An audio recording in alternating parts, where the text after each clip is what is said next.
Ayan, basang-basa ngayon. Umuulan. Walang magawa. Ayun yung mga halaman ko, tuwan-tuwa sa labas. At ito, so walang magawa ngayon. Di makapagbungkal. Gawa na lang tayo ng ibang videos. Pero halaman pa rin. Bulaklak pa rin. Kasi hindi tayo makapagbungkal. So ito, fuzzy wire. Kung may fuzzy wire kayo, ayan, ganito gawin nyo. Tiklop nyo ng ganyan. Dire-diretso na itong video. Tiklop nyo pa ng isa. Ayan, ganyan. Bali, 4. Mabagal na video to. Sa Reels kasi mabibilis yung video. Ito masusundan nyo talaga. Ganyan, 4. Yan. Tapos kuha pa kayo ng isa pang fuzzy wire. Tiklopin nyo lang sa gitna. Ganyan. So, gagawa tayo ng tulips na bulaklak. Tapos yan, yung may magkadugtong yan. Huwag yung magkahiwalay. Yan. Itong magkadugtong ang ipasok nyo dun sa kalahating tiklop lang. Yan, ganyan. Hatakin nyo lang ng konti. Tapos, yan, ganyan. Tapos, ikot nyo lang. Yan, ikot. Tapos, baba. Yan. Tapos, pantayin nyo lang siya. Kung di nyo kayang pantayin, lapag nyo. Para mapantay yung yan, yung mga pinagdikit-dikit nyo yan. Okay, tapos hawakan nyo yung dulo. Yan, ayos-ayusin nyo lang. Hawakan nyo yung dulo ng maigi. Yan, ganyan. Pisilin nyo lang. Yan, tapos kunin yung isa, ikot para mag-lock siya. Yan, ganyan lang ang paggawa ng petals. So, ayan, meron na kayong isang petals. So, gawa pa tayo ng isa pa. So, kailangan nyo ng 4 na ganyan para sa tulips. Yung iba gumagawa 6 na petals. Pero akin, pwede ng 4. Pwede nga 3 eh. Kaya lang, masyadong matulis pag 3. Kaya 4 ang gagawin natin. So, kuha pa kayo ulit ng isang fuzzy wire. Yan. Hatiin nyo ulit sa gitna. Tapos yung natiklop nyo, hatiin nyo ulit sa gitna ulit. Yan. Bali, magiging 4 yung stick niya. Yan, ganyan. Nadikit-dikit. Tapos, kuha ulit kayo ng isa. Yan. Tiklopin nyo lang ng isang fold. Yan. Ganyan. Tapos, kunin nyo ulit yung magkadugtong. Yan. Tapos, pasok nyo ulit dun sa kalahati lang. Tapos, yan. Yan. Dapat ganyan ang itsura niya. Para mas madaling pagpantay-pantayin. Tapos, ikot, baba. Yan. Ayos. Pagpantay-pantayin. Ayan. Ayan. Hawak. Hawak sa ilalim. Tapos, kunin yung isang buntot. Iikot. Para mailak. So, ganyan lang. 4 na ganyan. 4 na ganyan yung gagawin natin.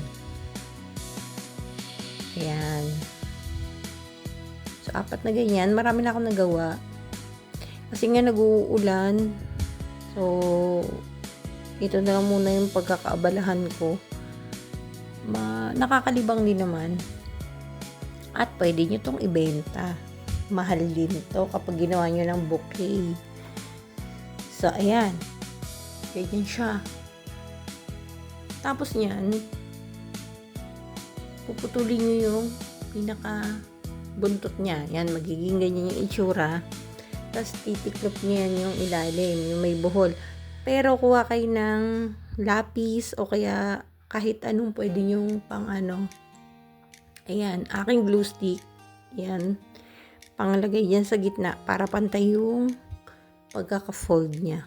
Pangit kasi yung paciwire kapag doble-doble na yung pagkaka-fold. Hindi na siya maganda tingnan. So, kailangan ganyan. Tapos, aayos-ayusin nyo lang. Yan. Medyo ibuka-buka nyo dyan. Para maging maayos yung petals nyo. Yan. Yan. Tapos, ako pinipisil ko yung dulo para medyo matulis yung dulo niya. Ayan. Ganyan lang. Ayan. So, ayan. O, magkaiba na yung itsura niya, diba? So, lahat ng 4, gagawin yung ganyan ang itsura. Yan.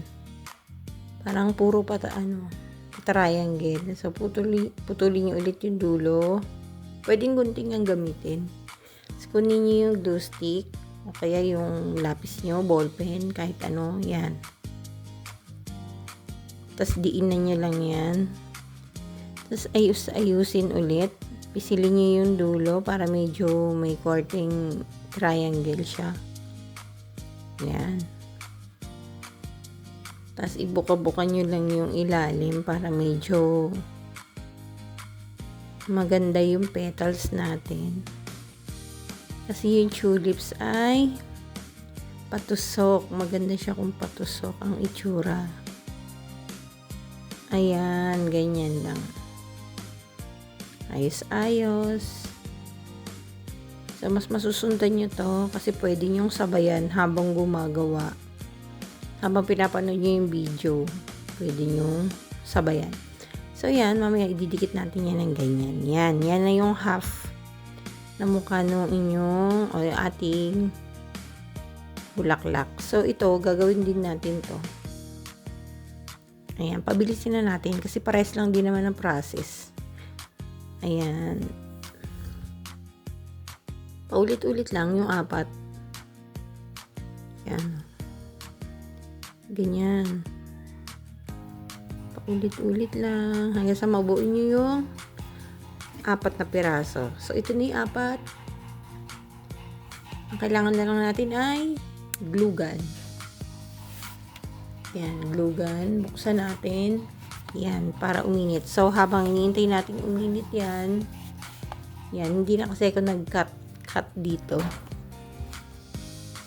Para mas masabayan niyo yung paggawa kung gusto niyo sabayan. Ayan. Mura lang paciwire. 33 pesos. Mga ganun. So, yan, pagdidikitin natin. Ganyan. Maganda tong display sa bahay. Maganda rin pambigay sa mga teachers, sa mga Mother's Day. Ayan. So, mainit na yung ating glue gun. Yan. Maglagay lang kayo sa gilid. Yan. Huwag nyo sagarin sa dulo. Yan. Ganyan ang paglagay. Tapos, didikit nyo siya. Ganyan ang pagdikit, pantay. Yan, para yung puwet niya maganda yung pagkalapat. So, ganyan. Ayan. Huwag nyo muna bibitawan kasi hindi pa tuyo yung glue niyan. Kaya, kailangan nakahawak lang kayo dyan. Ganyan. Diba? Ang ganda. Malinis. Ayan, hawakan nyo lang. Ganyan yung itsura niya. Ayan, hawakan nyo lang muna.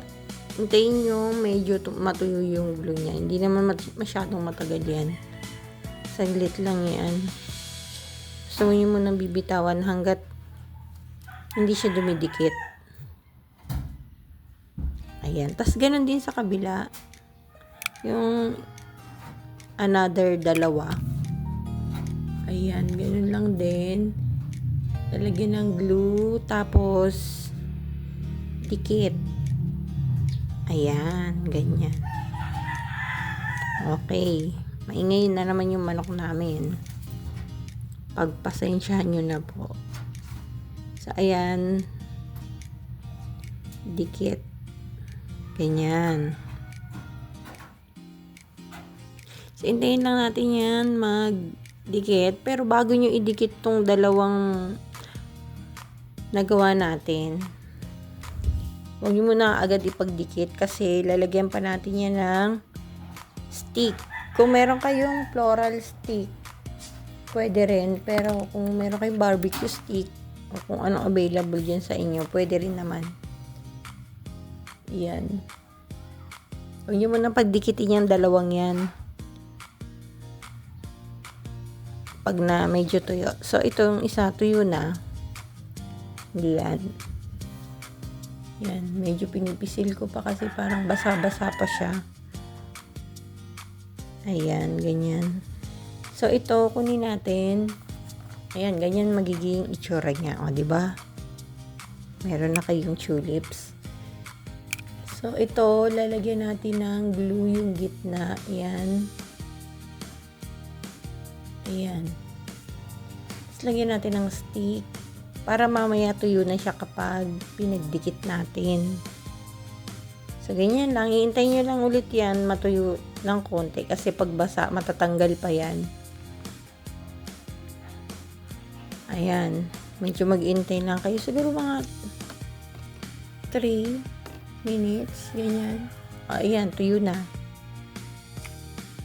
Ayan. Saka natin ngayon lalagyan ng glue stick na lusaw. Yan, ganyan. Pati yung kabila. Yan. Saka natin pagdidikitin. Ayan. O, diba? Sakto. Tapos, huwag nyo ulit bibitawan. Kanya lang ulit hanggat sa matuyo. Kasi, bibitaw pa yan. Ayan. Hawakan nyo lang ng maigi. Ayan. Meron na tayong isang tulips. Pink tulips. So, hawakan nyo lang. Pag nilagay nyo kasi yung stick, dikit na yan. Hindi na siya matatanggal. Pwede rin naman kung nakalimutan nyo, pwede rin nyo rin yan tusukan. Tutusukin nyo, pero lagay nyo muna ng glue yung dulo ng stick sa kanya. Tusok dyan sa loob, sa gitna niya. Hintayin nyo lang din matuyo. So, ayan, medyo tuyo na. Ayan, meron na tayong isang tulips. O, diba? Nakakalibang din. Ayan. Di pa yan tapos. Siyempre, lalagyan pa natin yan ng dahon. Mas maganda kung may dahon. Kuha kayo ng green na pacifier. Ayan, hatiin nyo lang ulit. Itong pinakamabilis na dahon at pinakamadali. Tiklopin nyo lang, pagdikitin nyo lang ng ganyan. Ayan, at hatakin nyo lang pag ganun. Para medyo mag-bend siya. Ayan, ganyan. Yan, dahon na yan. Ganyan naman yung dahon ng lilies. Ayan pa, yung isa. Ganun ulit, pagdikitin lang. Tapos, hatak lang ng ganyan. Ayan na. O yan. Meron na kayong 2 dahon ng inyong bulaklak. Tapos, syempre, didikit natin yan. Gagamit tayo ng floral tape. So, ito, walang dikit yan.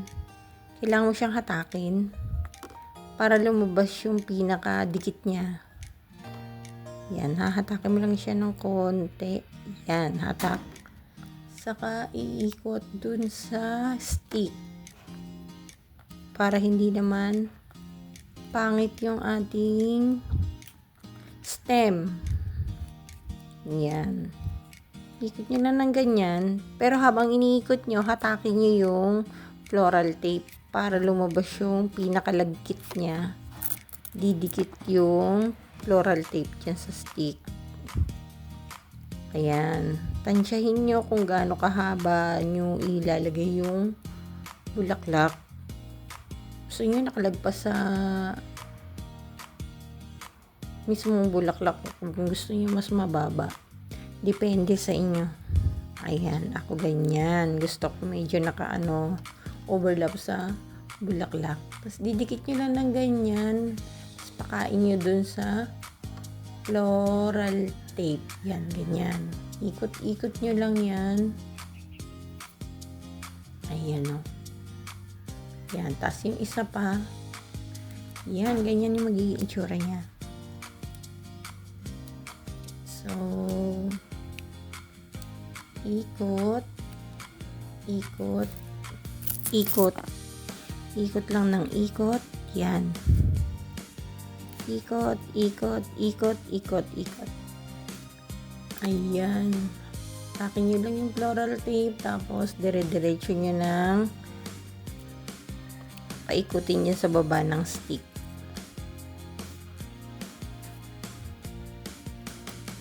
Ayan. So, medyo hatakin nyo, ha. Ayan. Depende kung gusto nyo hanggang dulo nyo lagyan ng floral stick. Pero ako hanggang dito lang kasi tutusok ko rin naman yan sa styro. Ayan. Hatakin nyo yung dulo. Para yun yung didikit. Hindi siya matatanggal. Ayan. So, ito na yung itsura niya. Ayan. Medyo bumuka yung isa pero okay na rin yan. So, ito na yung finished product ng inyong tulips fuzzy wire. So, ganyan lang kadali. Kung gusto nyo gumawa, yan, pwede nyo yan sundan. Step by step na yan. Sobrang bilis. Wala kasing magawa ngayon. So, susunod, nagawa ulit tayo ng videos. Iba namang flowers. Yan muna. Thanks for watching.